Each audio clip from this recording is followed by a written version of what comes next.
Mais chez vous, il fait aussi chaud?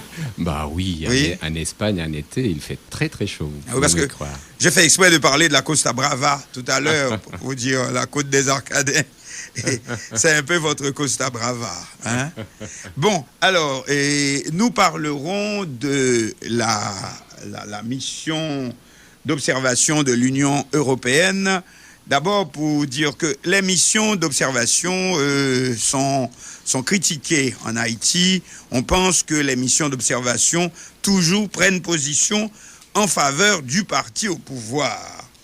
Et c'est ainsi que je lis aujourd'hui, parce qu'il y a beaucoup de gens qui écrivent à propos des missions. Là, je lis. Du côté des tuteurs internationaux, officiellement, on s'est contenté de verser dans une théâtralité qui représente un certain hommage du mensonge à la vérité. Et si la mission d'observation de l'Union européenne a avoué avoir relevé, et nous citons, avoir relevé quelques petites irrégularités qu'elle déplore d'ailleurs. Mais c'est rapidement pour conclure que ces incidents n'ayant concerné que 5% des centres de vote, que c'était là une marge d'erreur acceptable et qu'en conséquence, ces irrégularités ne pouvaient pas remettre en cause la validité du vote. Est-ce que c'est toujours votre opinion plusieurs jours, plusieurs semaines après le scrutin du 9 août? D'abord, il faut dire que, bien sûr, nous respectons toutes les opinions. Et bien sûr, je voudrais dire que, pas seulement ici en Haïti, mais nulle part, nous, en tant qu'émission d'observation électorale de l'Union européenne, nous ne prenons pas parti par aucun parti. C'est-à-dire, pour nous, l'important, c'est pas qui gagne, mais la manière dont il gagne. Okay. Évidemment, si vous parcourez la déclaration qui a été publiée 2 jours après les scrutins, c'est vrai. Et c'est vrai que 2 jours après les scrutins, on n'a pas encore l'image complète. Puis elle s'enrichit avec les étapes suivantes et au fur et à mesure qu'on a plus d'informations. Là, ces 5%, c'était le chiffre le pourcentage des centres de vote que la police, à ces moments-là, avait déclaré qui avait souffert des incidents graves. Qu'est-ce que nous avons remarqué après? Et nous avons remarqué après un élément très inquiétant, du moins très inquiétant pour moi, c'est qu'on voit qu'il y a une culture qui s'installe dans les élections en Haïti qui ne vient pas d'aujourd'hui. Ça s'est produit en 2010-2011, ça s'est produit en 2006, ça s'est produit avant. C'est cette pratique, pas de tous les candidats, mais de certains candidats, et je ne dirais pas des partis, parce que les partis, vous savez qu'en Haïti, ils souffrent d'un certain manque d'unité en général et des structures. Mais certains candidats qui attaquent ou qui décident de payer à des gens pour attaquer des centres de vote, pour les vandaliser, pour les saccager, et dans le but ou afin d'en tirer un bénéfice électoral. C'est-à-dire, si j'attaque là où mon concurrent va avoir un meilleur score, ben voilà, je vais en bénéficier. Malheureusement, ça devient une pratique, une culture. Et ça, pour nous, en tant qu'émission d'observation électorale, et on essaye d'être objectif et pas d'être alarmiste, mais simplement de dire les choses comme elles sont. Et ça, c'est une pratique consolidée. Elle s'est produite lors des dernières scrutins comme elle s'était produite en 2010-2011 et en 2006. Et ben voilà, nous pensons que c'est quand même original parce qu'on va un peu partout dans le monde, on observe des élections partout dans le monde et vraiment cette pratique, elle est assez spécifique des élections en Haïti et elle nous inquiète. Mais est-ce que justement vous en faites suffisamment? Est-ce que vous le montrez suffisamment? Bon, j'ai l'impression que c'est que moi, quand j'ai parcouru votre rapport, j'y trouve beaucoup de points intéressants. Et cependant, vous êtes arrivé à cette conclusion que c'est un bon début, c'est un pas positif. Mais si, laissez-moi lire, par exemple, si vous permettez. Oui, bien sûr, bien sûr. Je lis, par exemple... Malgré des difficultés évidentes et des incidents de violence que nous condamnons, Haïti a fait ce 9 août un pas essentiel vers une démocratie plus solide. Les gens se demandent, mais comment une démocratie peut-elle être plus solide lorsque ce que vous venez de dire, par exemple, avec cette culture d'envoyer détruire les centres de vote pour empêcher à un concurrent de marquer un point. Plus loin, le Conseil électoral provisoire a généralement fait preuve d'une bonne organisation, tant au niveau central qu'à celui des bureaux électoraux départementaux et communaux. Plus loin, bon, alors, il faut que j'y arrive là où vous vous critiquez vous-même, car c'est l'impression que j'ai, en même temps que vous voulez donner un aspect positif, mais vous-même, ok, par exemple, néanmoins, il est largement admis que les chiffres de l'état civil et par conséquent ceux du registre électoral surestiment la population puisqu'ils n'ont pratiquement pas été épurés, par exemple, des citoyens décédés depuis la création du registre en 2005. Épurés, par exemple, des citoyens qui sont décédés pendant le séisme, par exemple. Le droit de se porter candidat à toute fonction élective en établissant des critères d'éligibilité stricts, dont certains, comme les critères de nationalité, il y a par exemple un candidat qui vient encore de se faire éjecter, paraissent déraisonnables au regard du droit international. J'aimerais que vous nous expliquiez comment vous voyez ça. Les critères de nationalité paraissent déraisonnables au regard du droit international. Ok, avant d'aller plus loin. Oui, parce que ça s'accumule. Oui, le travail. Alors, donc vous avez des, je ne dis pas des critiques, mais vous avez des points, des interrogations qui me semblent à moi intéressantes. Par exemple, comment voyez-vous cette approche de la question de nationalité? Élimination des candidats pour double nationalité, quand nous avons une constitution qui, comme vous le savez, admet aujourd'hui la multiple nationalité. Je pense que vous avez touché 4 points qui sont très importants. D'abord, quand nous disions que c'était un pas positif, évidemment, il faut constater, il ne faut pas oublier qu'Haïti a un problème de base qui est celui de la périodicité des élections.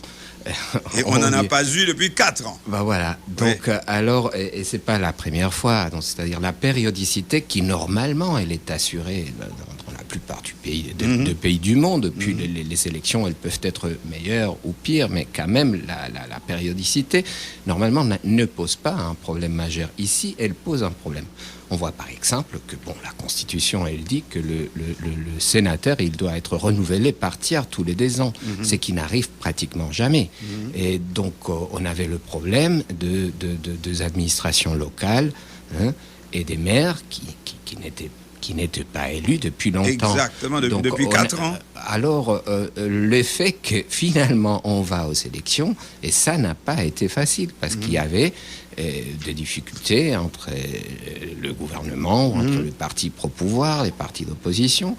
Ça a été très difficile de trouver un accord qui était en fait un accord qui n'était pas total, donc il n'y avait pas toutes les forces, donc quand même on a fait les élections. Et donc dans ces sens, nous pensons qu'elle est positive. Mais pour toucher le deuxième point, en relation avec ces premiers points, il ne faut pas oublier où les élections se passent. C'est-à-dire on a une tradition d'élection en Haïti qui n'est pas facile, qui n'est pas simple. Quand on a dit que le CEP en général, il a fait preuve d'une bonne organisation, ou d'une organisation acceptable, il faut aussi savoir... Vous allez vous faire tuer. Mais je vais essayer de le mettre... Comment peut-on dire Non, je vais essayer de les mettre dans son contexte, justement. Parce que parfois, évidemment, il y a énormément de choses à améliorer. Et ça, on l'a dit publiquement, on l'a dit au CEP, et on va le répéter ici, si vous voulez. Pensez-vous que techniquement, lorsque aujourd'hui, je ne sais pas, c'est peut-être qu'il y a beaucoup plus d'électeurs, quand l'électeur est obligé de s'accroupir pour voter, moi je n'ai jamais vu ça, même en Haïti. Mais tout à fait. Mais parlons de cause. C'est-à-dire, parlons des causes, et je pense que c'est un débat qu'il faut ouvrir honnêtement devant les Haïtiens. Parce qu'il est très facile de trouver quelqu'un pour taper tout le temps, tous les problèmes viennent de là. Mais je pense que la réalité, c'est un peu plus complexe que ça. Oui. Et je suppose que vous serez d'accord. D'abord, par exemple, quand on parle de problèmes logistiques, c'est-à-dire l'inadéquation de bureaux de vote, qui était évidente, donc, trop petit, mais vous savez que quand il y a cette culture de violence lors des élections, et c'est pas le CEP, à mon avis, qui a créé ces violences. Oui. C'est-à-dire les violences, ça relève plutôt de la responsabilité de certains candidats qui créent un climat, une atmosphère de violence. Alors, il faut louer des lieux de vote. Louer des lieux de vote, c'est pas simple. On sait que l'État a une pénurie d'infrastructures, surtout dans les zones qui ont été plus touchées par le tremblement de terre. C'est pas facile du tout de convaincre le propriétaire de vous céder pour un jour, pour les élections, leurs locaux appropriés, parce que le risque, il est grand. Et avec le transport, on a le même problème. On a vu qu'il y avait très peu de transport public le jour des élections. Bah, évidemment, vous voyez, c'est le cercle vicieux de cette tradition, de cette culture de violence qui engendre des mots dans beaucoup d'autres aspects. C'est quelque chose qu'il faut commencer à couper. Il est important de dénoncer cette culture politique et de la combattre. Mais vous savez, c'est peut-être pas forcément la violence qui a empêché les gens de sortir pour aller voter. C'est peut-être aussi parce qu'ils n'y sentaient aucun intérêt. Parce qu'on a vu les gens sortir massivement. Prenons par exemple en 2006, au présidentiel de 2006, c'était plein, c'était bondé de gens. Et je ne remonterai même pas à 1990, 3 ans après les élections de 1987, qu'il y avait eu ce massacre. Mais en 2006, il y avait plein de monde. Bon, parce que, et la question, évidemment, c'est peut-être pas exactement le point qui nous concerne. La question, c'est aller voter pourquoi aussi, hein? Je partage complètement votre analyse. Et en fait, dans la déclaration, on faisait mention déjà dans le titre au faible taux de participation, quand elle n'était pas encore connue. On tend à en faire une question purement logistique, alors qu'il s'agit peut-être tout simplement que les gens ne se sont sentis aucun intérêt dans ces élections, des élections. Qu'est-ce que ça va rapporter au pays? Je suis complètement d'accord, j'insiste. Je vous parlais maintenant de la logistique, puisque vous m'avez parlé de l'évaluation générale du CP. Mais évidemment, l'élément le plus important, c'est qui concerne le taux de participation, c'est simplement que les partis politiques ne sont pas arrivés à mobiliser les gens pour voter. Mais c'est quand les gens ont un intérêt, ils vont voter ici ou ailleurs. Partis politiques, c'est quelque chose sur laquelle les candidats, les partis politiques devraient sérieusement réfléchir. Oui, mais c'est plutôt le contraire qu'on voit, et là encore, c'est pas tout à fait dans notre débat pour cet après-midi, mais on voit plutôt le contraire. On voit une multiplicité de partis politiques, et on voit les partis qui avaient un nom en train de se diliter, de se disparaître. Vous voyez, donc, ok. Mais alors, revenons à nos moutons. Comment pensez-vous que pensez-vous, parce que là je vois, et ça m'intéresse dans le rapport, lorsque je vois comment vous dites le critère de nationalité, les critères établis paraissent déraisonnables au regard du droit international. Ça veut dire quoi? En général, quand on limite le droit de se porter candidat, il faut le faire par des raisons très sérieuses et bien justifiées, proportionnelles avec l'énormité de la prohibition. C'est-à-dire que tu ne peux pas participer, tu es haïtien, mais tu ne peux pas participer aux élections parce qu'au même temps, tu as une autre nationalité. Donc alors, ça existe dans certains pays, mais très peu. Maintenant, tu peux voter si tu as double nationalité, mais tu ne peux pas te porter candidat. Or, évidemment, si on analyse la réalité économique et socio-économique du pays, beaucoup d'Haïtiens ont été forcés à l'émigration par des raisons socio-économiques et dans le passé aussi par des raisons politiques. Est-ce que c'est juste? Est-ce que c'est pas juste? Je dirais que c'est une chose sur laquelle peut-être le prochain Parlement pourrait réfléchir. Et je voudrais reprendre votre dernier commentaire qui est très gentiment vous aviez mis à l'écart.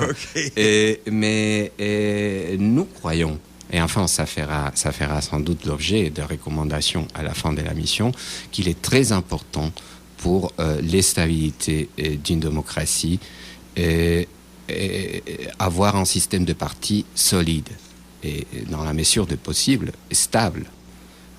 Alors, à la fin, ce sont les électeurs qui décident sur quels partis politiques vont être représentés. Ça, c'est très important.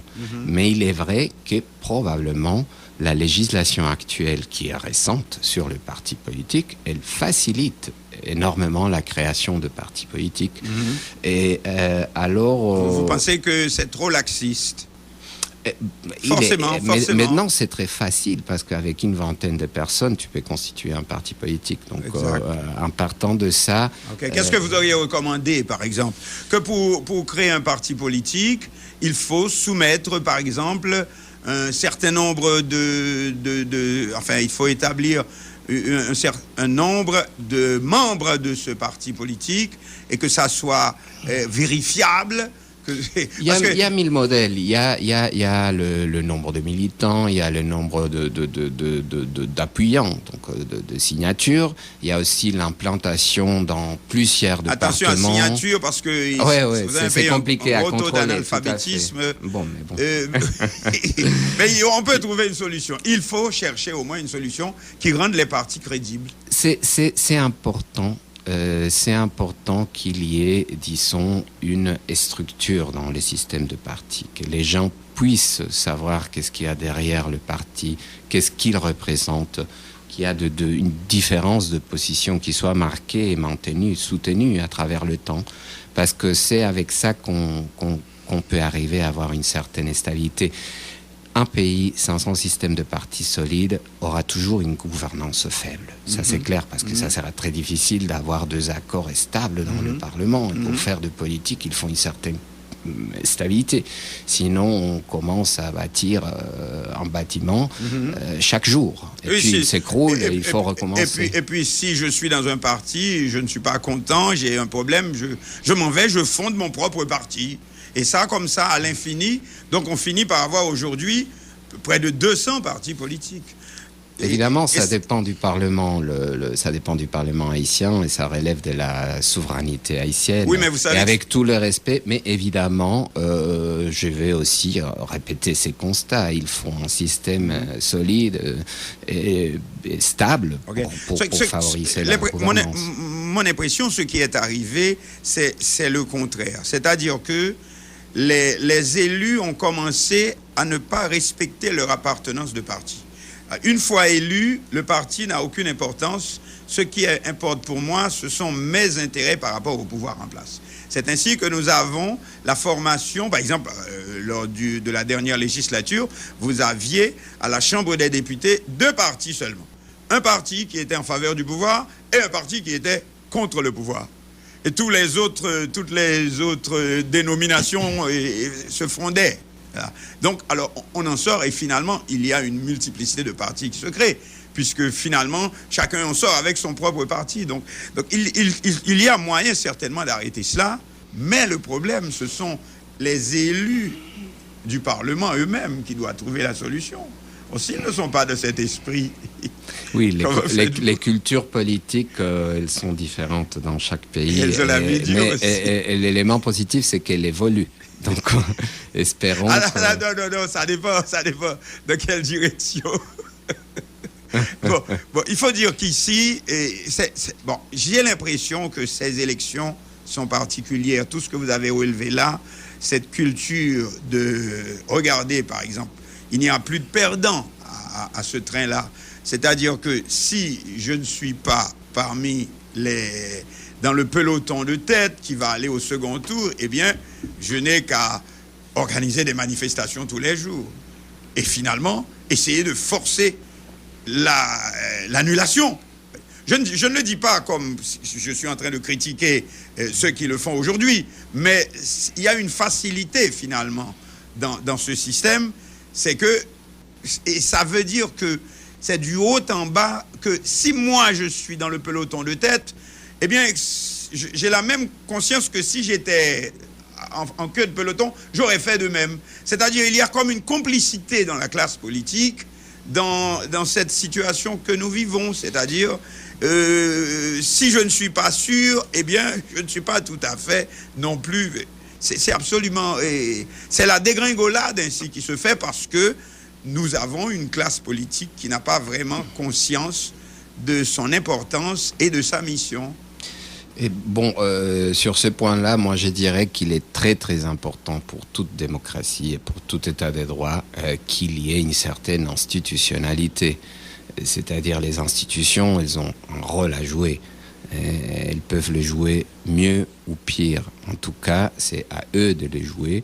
Et puis, il faut savoir qu'il doit avoir de remèdes légaux contre les décisions avec lesquelles tu n'es pas d'accord en tant que candidat. C'est ce qui est en train de se passer maintenant avec le contentieux. Il y a eu un peu plus de 100 recours qui ont été déposés auprès de bureaux contentieux départementaux. Et puis après, il y aura la phase auprès du bureau contentieux national. Il faut attendre voir quelles sont les résolutions. Voilà, donc il est évident que dans toute élection, il y a des gagnants, il y a des perdants. Et ça, c'est inévitable. Mais vous savez ce qu'on reproche à l'international, c'est on a l'impression que l'international n'a qu'un problème, et on en a parlé là, c'est-à-dire depuis 4 ans, pas d'élection. Ah, le fait qu'il y ait eu quelque chose, c'est positif, il faut le protéger. Hein? Et c'est ça qui dérange. C'est-à-dire comme si l'international était complice d'une certaine façon de cette descente aux enfers, puisque l'international se contente du fait qu'il y ait eu des élections sans approfondir, sans essayer de juger ces élections, de savoir si ces élections ont une importance véritable, si ces élections font progresser la démocratie. On vient de parler d'institutions. Si ces élections vont contribuer à renforcer les institutions, non, c'est l'impression générale, c'est que l'international, et je parle particulièrement des commissions de l'OEA, qui sont les plus visées dans ce genre de critique, c'est que il y a eu des élections et c'est tant mieux. Il y a une chanson de Léo Ferré, ils ont voté et puis après. Bon, alors cette opinion et là aussi, parce que pensez qu'au début du processus, dans 1987-1990, l'international, pour les Haïtiens, jouait un rôle d'arbitre qui n'intervient pas, c'est-à-dire d'observateur. Mais alors d'observateur tout à fait impartial, puisque l'international n'ayant rien à voir à nos affaires, donc est forcément un observateur impartial. Et puis on en est venu à considérer l'international de plus en plus comme un joueur lui-même, comme un acteur local. Et là, c'est un gros problème. Il est vrai que cette perception existe. Je parle au nom de la mission d'observation de l'Union européenne. Croyez que c'est pas du tout ni notre objectif, ni notre façon de travailler. Et on est des observateurs et on essaye d'être des observateurs aussi professionnels et aussi neutres que possible. Mais je dirais aussi une autre chose. Il est très très difficile de changer tout d'un coup une culture politique qui est complètement basée sur la méfiance de tout ce qui est fait par l'administration électorale. Sans doute l'administration électorale a fait des choses qui sont clairement améliorables et on peut parler de ça. Mais ça ne veut pas dire que tout ce qui a été fait lors des derniers scrutins était une descente vers les enfers. Il faut séparer d'un côté l'abstentionnisme, qui est une décision surtout des citoyens, absolument respectable, hein, et d'un autre côté, ce qui s'est passé avec la mécanique des élections. Alors, on a vu que le problème majeur, ça a été les saccages et les attaques d'une certaine pourcentage de centres de vote. Ça a été grave. C'est pas la première fois, mais c'est pas la commission, le conseil électoral qui a organisé ces attaques. Alors, ça provoque énormément de problèmes autour, hein, et ça n'aide pas précisément à promouvoir la participation non plus. Et qu'est-ce qu'il a fait, le Conseil ? Le Conseil, il a essayé de réagir, dans une certaine mesure, à cette réalité de la violence, à travers 3 mesures. Une première mesure qui a été ordonner la répétition dans 25 circonscriptions à la députation, plus que jamais dans l'histoire d'Haïti, de ordonner la répétition des élections sénatoriales dans l'Artibonite. Elle a décidé aussi pour la première fois dans l'histoire d'Haïti de radier un certain nombre de candidats considérés responsables des troubles. Et elle a aussi lancé des avertissements à un nombre de partis dans tous les départements. Et là, on voit qu'il y avait beaucoup de partis proches du pouvoir et beaucoup de partis d'opposition aussi. C'est la perfection? Non, c'est pas la perfection. Mais au moins, nous considérons que ces décisions, elles envoient un signal aux fauteurs de troubles pour leur dire, écoutez, on veut pas que vous bénéficiez des incidents que vous provoquez. Parce que ça contamine tout. Alors, on va au centre de tabulation qui a fait un travail à notre avis, et on a été là en permanence respectable avec les matériels dont il disposait. Et les matériels dont il disposait, c'était une partie seulement de procès-verbaux des bureaux de vote. Parce que beaucoup d'autres n'étaient jamais parvenus à cause des violences et parfois à cause de problèmes logistiques du transport, mais dans une beaucoup moindre mesure. Donc alors, puis il rencontrait des procès-verbaux qui pas toujours étaient bien rédigés, donc dont la qualité n'était pas exceptionnelle. Là, évidemment, il faut dire au CEP, nous les avons dit, écoutez, il faut miser sur la formation et sur la qualité des membres de bureau de vote. Ça, c'est très, très important. Il faut miser sur les matériels qui sont mis à leur disposition pour qu'ils fassent un meilleur travail. Et il faut aussi mieux communiquer avec la population. Surtout en ce qui concerne les procédures de vote. Par exemple, lors du dernier scrutin, on devait cocher de noms pour les sénateurs, mais beaucoup d'électeurs ne savaient pas qu'ils devaient cocher des noms. Donc, et même parfois des membres des bureaux de vote ne les savaient pas. Donc il faut lancer des campagnes d'information et de motivation dans les médias. Ces pays vivent à travers la radio. C'est à travers la radio qu'il faut faire ces choses. Absolument. Mais oui, mais les élections coûtent cher. On parle de 36 millions. Le tout peut coûter. Alors, comment se fait-il que si peu ait été fait pour informer les lecteurs? Il y a aussi la question de transparence. Par exemple, on a parlé des procès-verbaux. Les procès-verbaux qui sont écartés, les procès-verbaux qui sont gardés, les procès-verbaux valides et non valides. Ce qu'on reproche, et beaucoup l'ont reproché, c'est qu'on n'y voit rien. C'est-à-dire, qui observe, en dehors de peut-être vous, les observateurs attitrés, mais ne serait-il pas normal qu'il y ait beaucoup plus de visibilité dans ce processus d'évaluation? Par exemple, maintenant venons-en à certains partis. Il y a des partis qui demandent l'annulation des élections et qui demandent le départ, etc. Ce sont les jusqu'au boutistes. Mais vous avez des partis qui, dès le lendemain, ont dit, et si on créait une commission de travail avec le Conseil électoral qui servirait à mettre un petit peu plus de transparence, à remettre plus de crédibilité dans le processus. Ce serait même à l'avantage du CEP.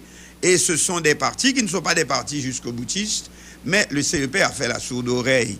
Et vous trouvez ça... Pourquoi le CEP reste tellement renfermé sur lui-même? D'où l'impression qu'il mijote toujours quelque chose. Il y a quelque chose qui n'est pas révélé.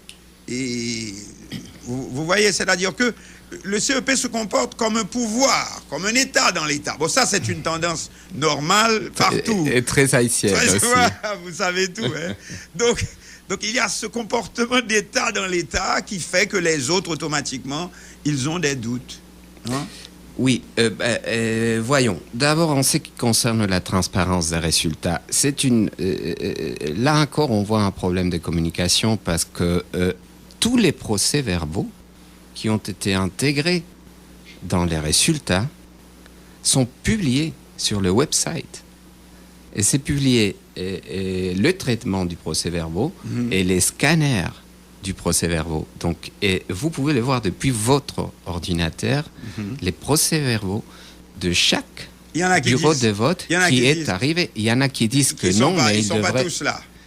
Il y en a pas, il y en a qui ne sont pas là. Il y a d'abord ceux qui ne sont jamais parvenus, voilà, et ils ne sont pas parvenus parce qu'il y a eu de violences et finalement il n'y a pas eu de procès-verbaux. Et il doit en avoir certains qui ne sont pas arrivés par des problèmes de transport. Mais je me souviens en 2006, il y avait 5% de procès-verbaux qui n'étaient pas parvenus par des problèmes de transport. Donc, en termes de transparence des résultats, il est très facile de faire un audit. Nous l'avons fait. C'est-à-dire, nous avons pris un échantillon représentatif de procès-verbaux de tous les pays et nous avons croisé les données avec celles qui sont publiées. Et tous les journalistes et tous les partis politiques, surtout, peuvent le faire. Et quand vous parlez de la communication cette commission qui est un sujet important, il y avait une réunion qui avait été convoquée par le CEP avec les partis et qui puis après a été reportée. Le CEP nous a... vous voulez dire vendredi dernier? Oui, au Rancho. Et puis le CEP nous a dit qu'ils attendaient la fin du contentieux pour faire cette réunion. Nous pensons que c'est très positif, c'est-à-dire que l'idée de se réunir, elle est très positive. Et ceci dit... Oui, mais le temps presse, c'est le 25 septembre. Oui, mais ça, il faut que vous posiez ces questions à messieurs Opon, pas à moi. Et le CEP n'a pas fixé d'autres dates, ce qui laisse croire que c'est annulé. Nous pensons que la communication, elle est toujours très, très positive. Avec les partis politiques, et bien sûr, nous l'encourageons. Mais évidemment, c'est au CEP de décider. Qu'est-ce que vous pensez du coût des élections? Alors là, ok, une comparaison avec ce qu'on a vu le 9 août et le coût des élections. Tous ces millions vont où? Puisqu'il y a déficit de communication. Et je peux vous le dire, ici, il y a déficit de communication sur nos ondes également. Parce que, habituellement, comme vous avez dit, on utilise la radio. La radio est appelée à faire du volontariat, parce qu'il y a très peu de ces millions qui atterrissent sur les ondes de la radio. Oui, mais tout cet argent, lorsque les gens sont obligés de s'accroupir pour voter, lorsque c'est tellement exigu qu'il n'y a pas moyen de mettre les listes, lorsqu'il n'y a pas eu suffisamment, mais c'est pas possible, il n'y a pas eu suffisamment d'éducation du public, alors tout cet argent, ça sert à quoi? D'autant plus que c'est pas en des mains haïtiennes que cet argent est comptabilisé, mais le PNUD. Qu'est-ce qui se passe? Pourquoi les élections coûtent aussi cher? Et c'est chaque année que ça devient de plus en plus cher. Vous venez ici souvent, n'avez-vous pas remarqué qu'il y a quelque chose, c'est comme si aujourd'hui tout s'amoindrit, alors qu'en 2006, je pense que ça s'est passé peut-être de manière beaucoup plus, plus confortable, ainsi qu'avant. N'avez-vous pas l'impression que cette année, c'est très petit? En termes de participation, sans doute. C'est-à-dire, il est vrai que normalement, le premier tour de législative en Haïti, le taux de participation est très bas. Mais bon, quand même, c'était très bas, très très bas. Donc, on va voir ce qui se passe le 25 octobre. Mais sans doute, il y a un problème. Mais j'insiste, c'est un problème politique sur lequel le parti et les hommes politiques doivent réfléchir. Pourquoi les Haïtiens se rendent ainsi... Le problème de crédibilité. Bon, ça ne me correspond pas comme observateur, comme vous pouvez l'imaginer, de spéculer. Non, je pense que l'observateur international surtout, aussi bien que l'observateur national, je pense que l'observateur a un rôle à jouer au niveau de la crédibilité, en disant la vérité. Si l'observateur dit, bon, là, vraiment, et là, c'est absolument imbuvable, je pense que la crédibilité de l'observateur doit influencer tout le processus. Puisque l'observateur international, surtout étant considéré comme étant impartial. Oui, mais vous parlez de crédibilité des élections, j'imagine. Oui. Donc alors, la crédibilité des élections, voilà, c'est ce qu'on a dit dans le rapport et ce que je vous dis maintenant.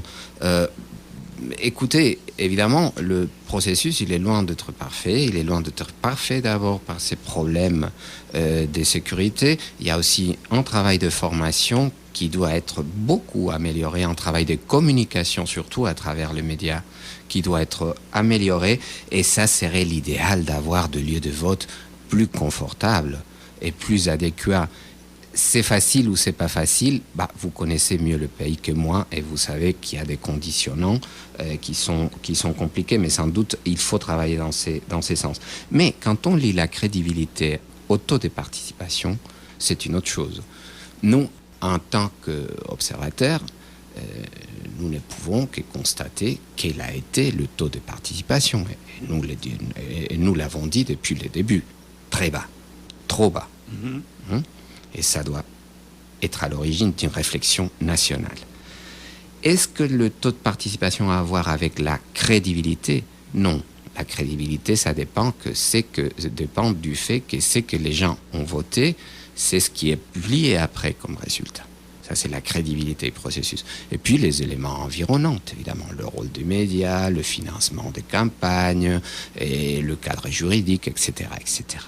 Mais je dirais qu'il faut séparer taux de participation de crédibilité. Il faut les lier plutôt à une certaine légitimité politique qui correspond aux Haïtiens et à la classe politique haïtienne et aux médias haïtiens d'évaluer. Ça, évidemment, ça ne correspond pas aux observateurs électoraux internationaux.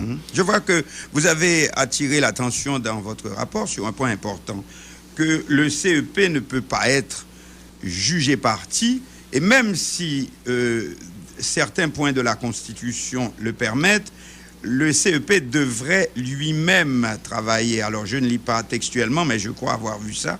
Le CEP devrait travailler lui-même à créer une situation qui augmenterait sa légitimité, se mettre davantage en accord avec, je sais pas, certains principes. C'est-à-dire que le CEP ne peut pas être toujours prenant des décisions et campant sur ces décisions sans qu'il ne peut pas y avoir une autre instance pour lui dire oh là. Par exemple, nous avons le cas de la décharge, par exemple. Tous ces candidats qui sont écartés pour cause de décharge. Vous prenez, par exemple, et là, c'est assez grave, à mon avis. Je ne parle pas de gens en particulier, ni même les candidats présidentiels. Il y a beaucoup de candidats aux législatives, par exemple. Quelqu'un qui a été sénateur depuis 15 ans, à qui on n'a rien à reprocher. Il a plusieurs fois demandé décharge, qui lui a toujours été refusé. Et aujourd'hui, il se présente et on lui dit « Ah non, si vous n'avez pas de décharge, vous ne pouvez pas être candidat. » C'est même pas dingue, c'est absolument... c'est ubuesque. C'est terrible. Ça n'a absolument aucune explication que vous pouvez donner à ça. Je suis absolument d'accord avec vous sur les deux points. Le premier point, c'est que il a besoin, il est absolument nécessaire, et ça existe maintenant en Haïti, d'avoir un conseil électoral qui gère les élections et qui soit détaché des autres pouvoirs. Étant donné un peu la culture politique et la culture de méfiance qui prévaut dans le pays. Mais il est vrai que tous les organes administratifs, ils doivent être assujettis à un certain contrôle juridictionnel, parce que tout le monde peut se tromper dans ces décisions. Absolument. Et il faut que les gens qui se considèrent victimes des décisions qu'ils considèrent injustes aient l'occasion de s'adresser à la justice. Évidemment, une justice adaptée pour l'électoral, parce que dans les élections, on ne peut pas attendre 2 ans. Exact. Il faut résoudre rapidement. Il faut résoudre dans une semaine, dans 2 semaines, pas dans 3 mois. 3 mois, c'est trop tard, parce qu'il faut passer à l'étape suivante. Les élections, elles sont hyper complexes ici et ailleurs. Oui. Donc ça, c'est un élément, et nous pensons que ça devrait faire l'objet d'une réforme. Il y a eu une certaine évolution positive dans le fait que maintenant, par exemple, le bureau contentieux, qui est une sorte de juridiction à l'intérieur de l'administration électorale, est bon. Maintenant, la composition, c'est plutôt des éléments externes, c'est-à-dire des magistrats et des avocats du barreau de chaque département, que de membres de conseil eux-mêmes. Mais dont les membres du conseil électoral peuvent rejeter la décision. Bon, ça s'est vu. C'est clair qu'il faut un contrôle juridictionnel. Dans quelles conditions le conseil électoral peut-il rejeter la décision de toutes les instances, y compris ses propres instances? Ça n'a pas de sens. Ça évidemment, nous réassure dans notre impression qu'il serait très positif d'introduire un contrôle juridictionnel sur les décisions, ou la possibilité d'un contrôle juridictionnel sur certaines décisions du Conseil. Et ça doit faire l'objet d'une réforme. Oui, bon, on a beaucoup parlé ici d'un Conseil constitutionnel, mais cela peut prendre trop de temps aussi, comme vous avez fait remarquer. Les élections, ça doit aller vite. C'est-à-dire juger, les contentieux, c'est quelque chose qui doit se faire en l'espace de pas beaucoup de jours, puisqu'il faut passer à l'étape suivante. On est dans les élections. Mais ça choque quand même lorsqu'on entend le Conseil électoral qui déclare, mais alors péremptoirement, à n'importe quel moment, même si le candidat est élu, on peut l'abattre. Bon, alors là, vous voyez, c'est ce langage aussi qui a créé beaucoup de problèmes. C'est comme si, c'est mon avis, que le Conseil électoral ayant un comportement d'État dans l'État, finit par braquer les gens, et eux-mêmes, ils se redressent aussi et dire « je n'ai pas perdu, je n'ai... » Et ce qui nous met aujourd'hui dans une situation de... On sent que ça commence à nous échapper. Et beaucoup de gens dans la rue demandent « est-ce qu'il y aura les élections du 25 septembre ?» Vous entendez ça? Qu'en pensez-vous? Moi, je pense qu'il y aura les élections, hein. Pas techniquement, j'attends pas une réponse technique. Non, je crois qu'il y aura les élections. On n'a pas d'indice pour penser qu'elles n'ont pas lieu du tout, hein. Plutôt au contraire. Et les préparatifs avancent et tout ça. Mais il est vrai qu'il est nécessaire, et ça... Mon technicien me fait voir, c'est 25 octobre. C'est pas 25 septembre. Pardon, 25 octobre, bien sûr. Il y a encore un mois. Bien sûr. Oui. Et donc, pour revenir à l'origine de votre réflexion, je dirais que, j'insiste, il est nécessaire d'établir pour le futur un système de contrôle juridictionnel du CEP comme de tout organe administratif, parce que c'est un principe essentiel de l'état des droits. Est-ce que ça a besoin d'une réforme de la Constitution? Non, bon, ça dépend aussi de l'interprétation, mais comme il n'y a pas encore un Conseil constitutionnel ou une Cour constitutionnelle, alors l'interprétation de la Constitution, elle est compliquée aussi en Haïti. Donc, alors, vous voyez, ce sont des éléments qui, sans doute, on va recommander parce qu'ils sont fondamentaux. Et vous parliez avant de la décharge, la grande décharge, c'est-à-dire la décharge que la Constitution impose aux anciens ministres, hein.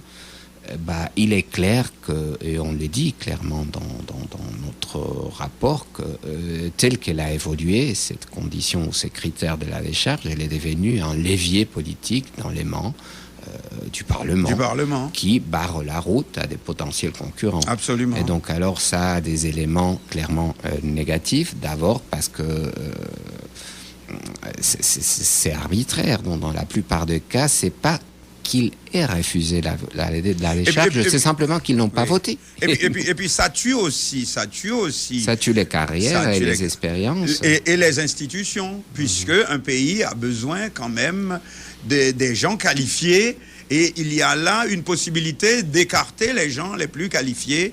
Donc, comment peut-on arriver à recréer des institutions lorsque on est en train de soi-même de se couper l'herbe ainsi sous le pied?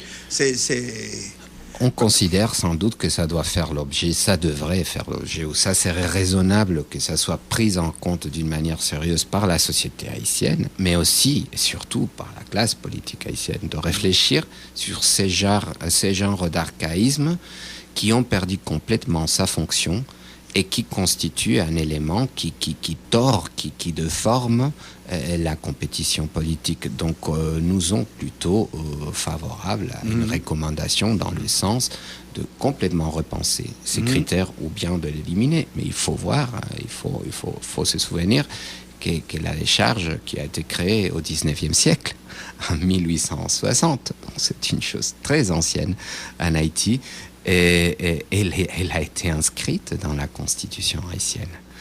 Donc alors, on comprend, c'est une arme contre la corruption, étant donné... Il faudrait reformer la constitution pour éliminer ça. Mais moi, je partage complètement votre avis parce que c'est une arme politique entre concurrents et donc ça c'est pas conforme aux standards internationaux. Est-ce que la mission d'observation de l'Union européenne à la fin, si jamais nous arrivons à la fin, est-ce que la mission aura un rapport complet faisant toutes ces recommandations que nous sommes en train plus ou moins là d'essayer de comprendre? Est-ce que vous aurez un rapport qui pourra aider à faire évoluer les choses? Et non, ils ont voté et puis on s'en va. Non, sans aucun doute, il y aura un rapport et nous espérons qu'il aide à faire évoluer les choses. Évidemment, ça va dépendre du prochain Parlement, surtout.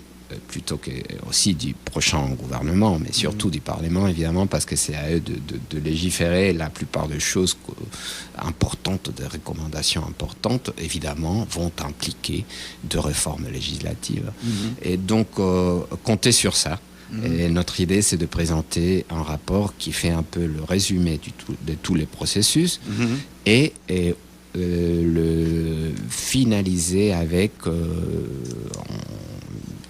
un ensemble de recommandations, pas beaucoup, mais des recommandations qu'on veut solides, qu'on veut importantes, qu'on espère qu'ils s'attaquent aux véritables problèmes.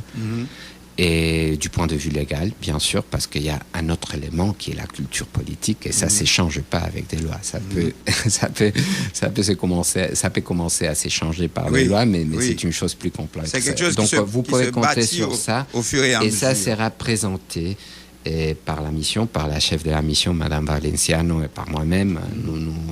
Nous retournerons en Haïti à peu près quelques semaines après la fin du processus, donc après la publication des résultats définitifs de la dernière élection, qui sera évidemment la présidentielle. Et donc nous reviendrons dans le pays pour le présenter, et on le présentera à la presse aussi. Est-ce qu'il y a un moyen pour la mission internationale d'influer sur les résultats des élections? Ok, je reviens. Pour nous, aucune. Aucun moyen. Vous savez, les gens pensent qu'aux élections de 2011, par exemple, la mission de l'OEA avait pratiquement pris... Bon, alors, c'est dans un film, je vous invite à le voir, le film de Raoul Peck. Et comment ça s'appelle encore? Assistance mortelle. Merci Michel, montrant comment la mission de l'OEA avait plus ou moins tripatouillé les résultats et le jeu des pourcentages, etc. Est-ce que la mission de l'Union européenne n'a jamais été impliquée dans pareille histoire? Non, sans doute non. Sans doute non.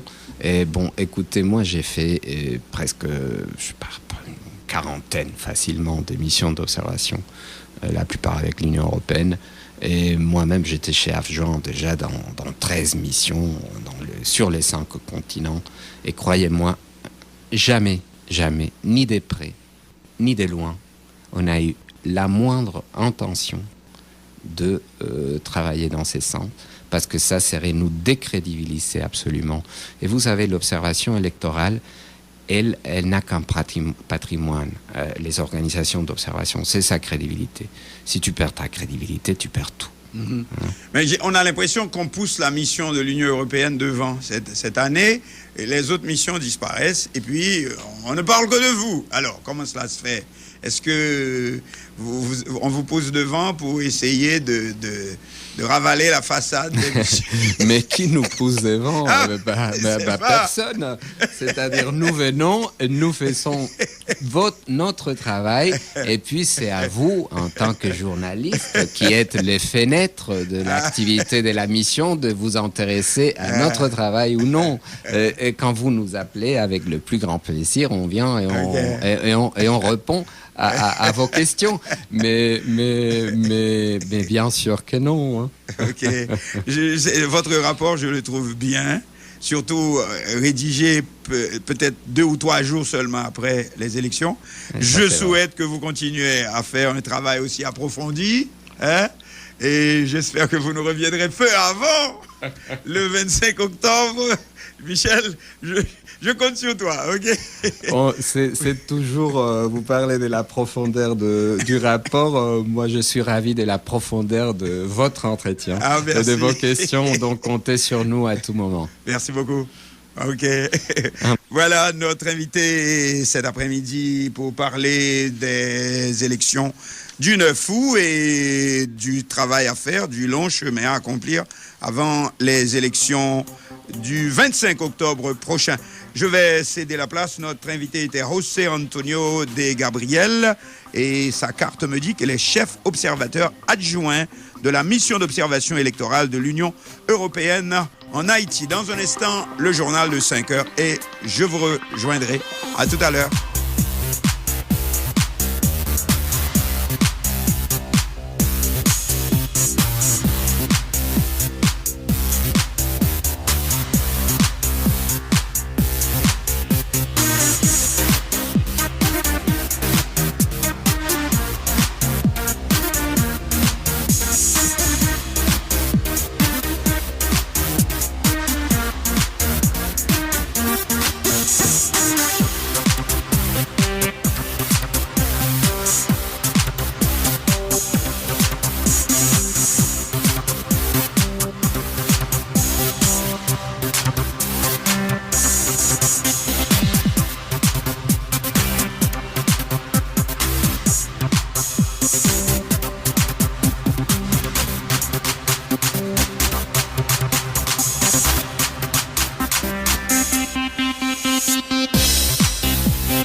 Mélodie FM.